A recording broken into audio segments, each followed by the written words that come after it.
Mỗi ngày một câu chuyện. Chào các bạn.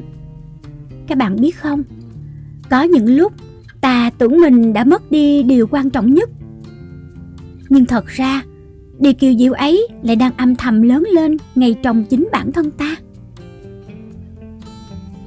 Câu chuyện ngày hôm nay sẽ kể cho các bạn nghe về chú Thạch Sùng và chiếc đuôi mới. Một bài học nhẹ nhàng về sự tự tin và khả năng đặc biệt mà mỗi sinh vật đều có. Nào, chúng ta cùng đến với nội dung câu chuyện nha.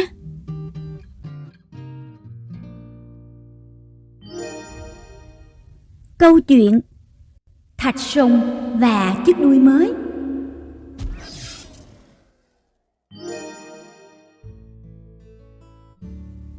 Có một chú thạch sùng nhỏ, thường leo lên tường để săn những con côn trùng tí hon như muỗi, ruồi.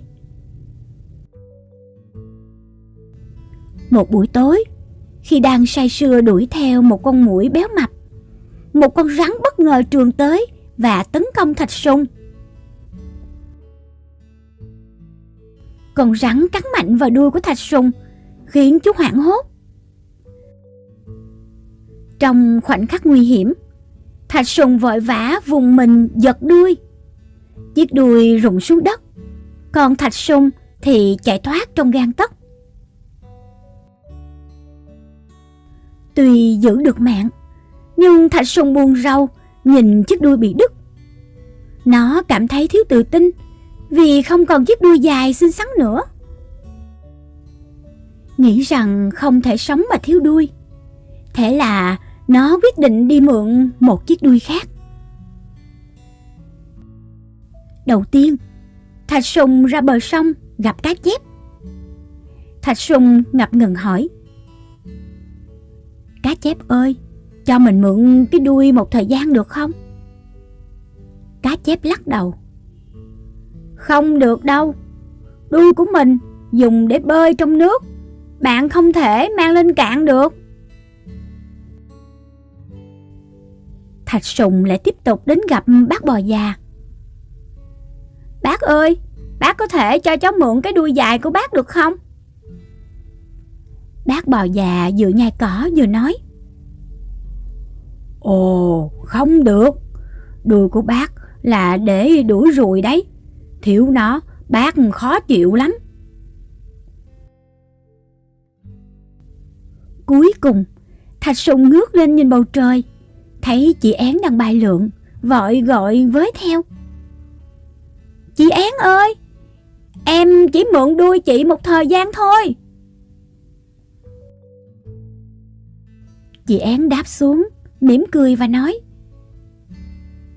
"Chị cần đuôi để điều khiển hướng bay em ạ. Chị không thể cho mượn được đâu." Thạch sùng buồn bã trở về nhà, kể cho mẹ nghe về hành trình thất bại của mình. Mẹ lắng nghe rồi nhẹ nhàng cười: "Con đừng có buồn, con đã quên nhìn lại chính mình rồi. Con hãy thử quay xuống xem nào." Thạch sùng nhìn lại phía sau. Ồ, một chiếc đuôi mới đang mọc ra. Nó nhảy cẫng lên vì sung sướng. "Con lại có đuôi rồi, không còn mượn ai cả." Thế là từ đó, thạch sùng tiếp tục leo trèo bắt muỗi như bình thường, và luôn nhớ rằng đôi khi điều ta cần đang ở ngay bên trong chính mình.